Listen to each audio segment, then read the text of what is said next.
இலங்கை அணியின் பந்து வீச்சாளர்களின் திட்டமிடலும் அதை செயல்படுத்திய விதமும் சிறப்பாக இருந்த போதிலும் துடுப்பாட்ட வீரர்கள் அதற்கு நேர்மாறாக செயல்பட்டுள்ளார்கள் என இலங்கை அணியின் முன்னாள் தலைவர் குமார் சங்கக்கார விமர்சித்துள்ளார். 2016 ஆண்டு ஜனவரி மாதம் 1ஆம் தேதிக்கு பின்னர் அரசு சேவையில் இணைந்து கொண்ட உத்தியோகஸ்தர்களுக்கு ஓய்வூதிய உரிமைகளை வழங்குவதற்காக அவர்களது நியமன கடிதங்களை திருத்தி அமைக்க அரசு நிர்வாக மாகாண சபைகள் மற்றும் உள்ளூராட்சி அமைச்சு நடவடிக்கை எடுத்துள்ளது.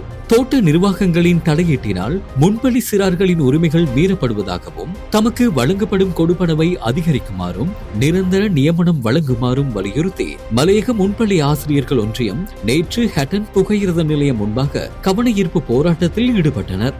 நுவரெலியா நகரம் வெள்ளத்தில் மூழ்கியுள்ளதாக சமூக வலைதளங்களில் வெளியாகும் செய்திகள் உண்மைக்கு புறம்பானவை என மாவட்ட செயலாளர் துசாரி தென்னகோன் தெரிவித்துள்ளார்.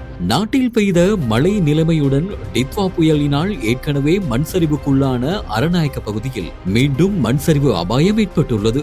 அக்குரேகுட பகுதியில் சட்டத்தரணி ஒருவரையும் அவரது மனைவியையும் சுட்டுக் கொலை செய்த சம்பவம் தொடர்பில் அம்பலான்கொடை தெல்துவ பகுதியில் கைது செய்யப்பட்ட சந்தேக நபரை 90 நாட்கள் தடுத்து வைத்து விசாரணை செய்ய அனுமதி வழங்கப்பட்டுள்ளது.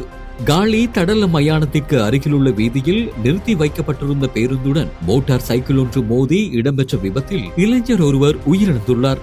புத்தளத்தில் காணாமல் போன நிலையில் தேடப்பட்டு வந்த மூத்த ஊடகவியலாளர் AL இர்ஃபான் அவர்களின் தந்தை நேற்று காலை சடலமாக மீட்கப்பட்டுள்ளார்.